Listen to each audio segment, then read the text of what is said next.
सुधीर, आपने इतने सारे चैनल्स बदले नहीं हैं, बट कुछ तो recently you have changed from Zee beyond to Aaj Tak, और फिर आज तक से यू मूव टू दूरदर्शन.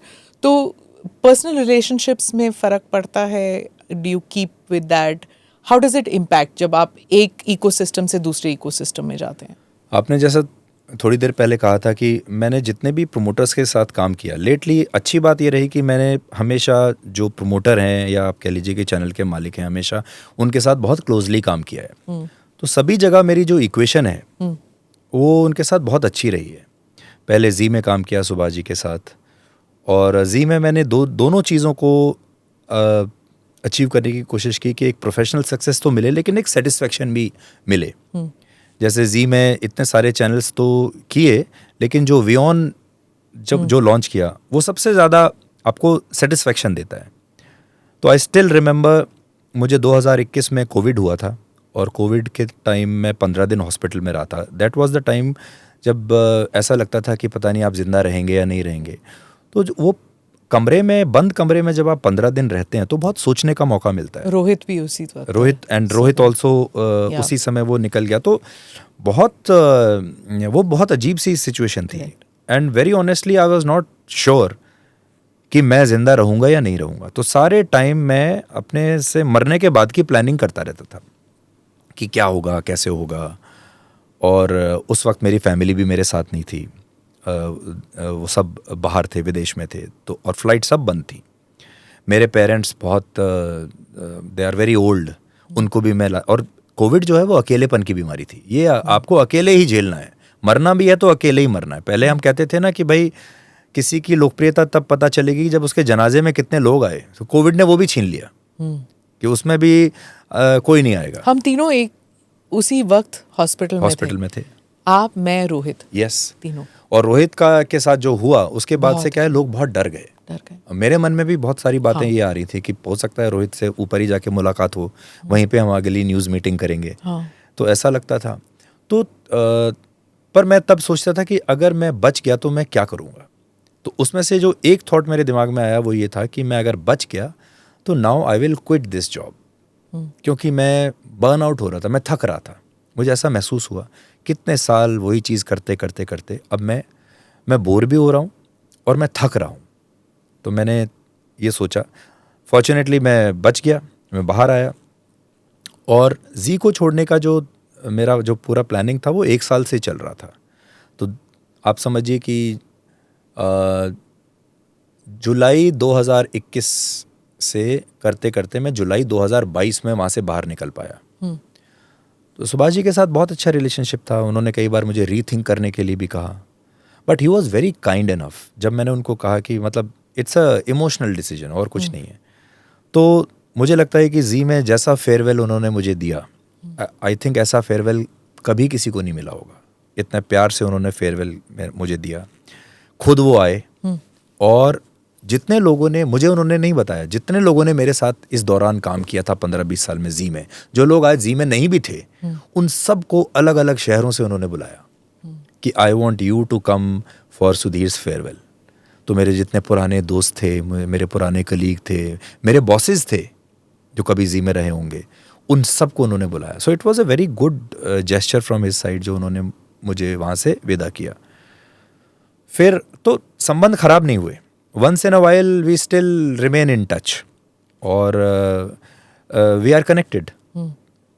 फिर इंडिया टुडे में गया. इंडिया टुडे में भी फ्रॉम द टॉप मैनेजमेंट, कली, केपी एंड एपी, दोनों के साथ बहुत क्लोजली काम किया और दोनों के साथ बहुत अच्छा संबंध रहा.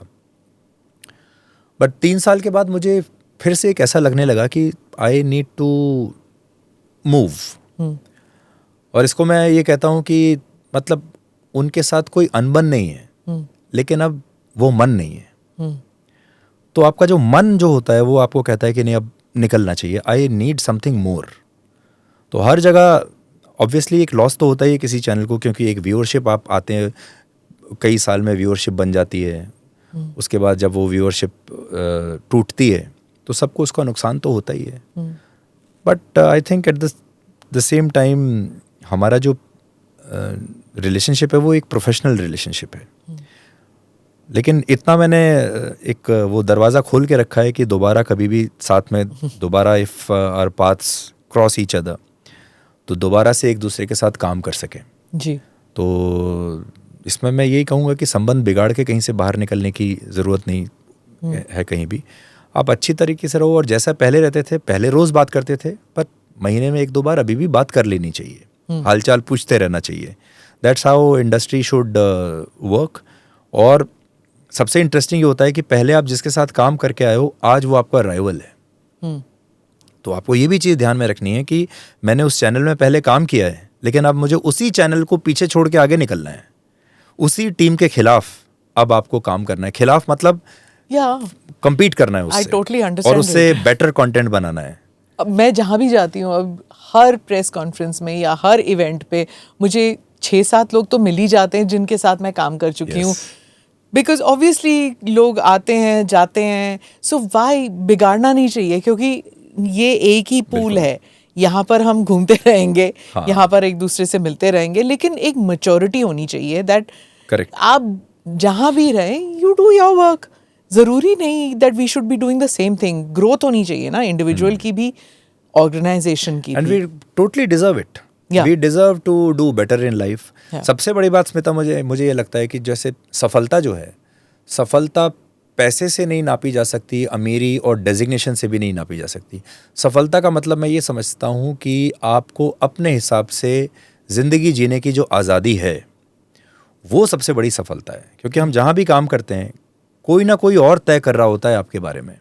जब आप किसी चैनल में काम करते हैं, जब मैं छोटा था, नीचे के पोस्ट पे था, तो मेरा बॉस तय करता था कि मेरा वीकली ऑफ कब होगा, मैं कब आऊँगा, कब जाऊँगा, मैं कौन सी असाइनमेंट पे काम करूँगा, ये कोई और तय कर रहा है। और धीरे धीरे मैं उसको तोड़ना चाहता था कि ऐसा कब आएगा जब मैं मेरी असाइनमेंट खुद चुनूँगा, ऐसा कब आएगा जब मैं मेरा वीकली ऑफ मैं खुद चुनूँगा, ऐसा कब टाइम आएगा जब मैं तय करूँगा कि मुझे आज शो में क्या करना है, दिस फ्रीडम टू चूज़।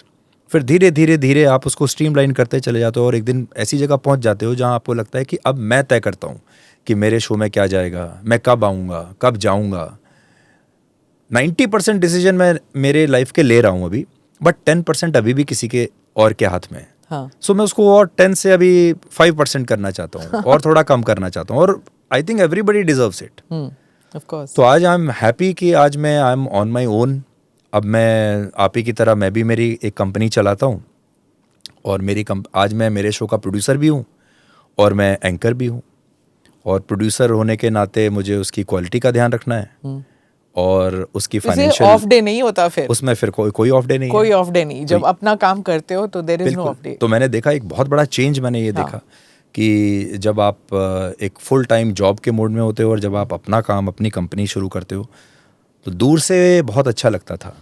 लेकिन अब जब मैं यहाँ आ गया हूँ, अलग ही रिस्पॉन्सिबिलिटी, तो अब एक अलग रिस्पॉन्सिबिलिटी है। और आपके साथ जो लोग हैं उनकी ग्रोथ, उनकी फैमिलीज, उनको सही समय पर पैसा मिलता रहे, वो पैसा सही समय पे बढ़ता भी रहे, तो आपको इतनी सारी चीज़ें सोचनी पड़ती हैं। अभी शो भी अच्छा करे, आपकी कंपनी की जो बैलेंस शीट है वो भी स्ट्रांग रहे, आपके पास जो लोग हैं वो भी खुश रहें, so many things.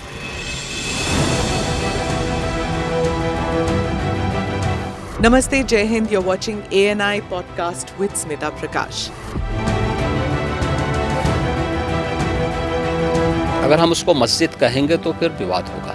The issue is, टूटा है क्या भारत? 400 पार का मतलब ये है कि संविधान खतरे में है। क्या हम लोग ये निर्देश देते हैं कि फला को गिरफ्तार करके जेल डाल दो? वही तो कह रहे हैं सब। ये बेबुनियाद निराधार आरोप। सच्चा सुनना चाहो देखो स्मिता प्रकाश ANI, it does not lie।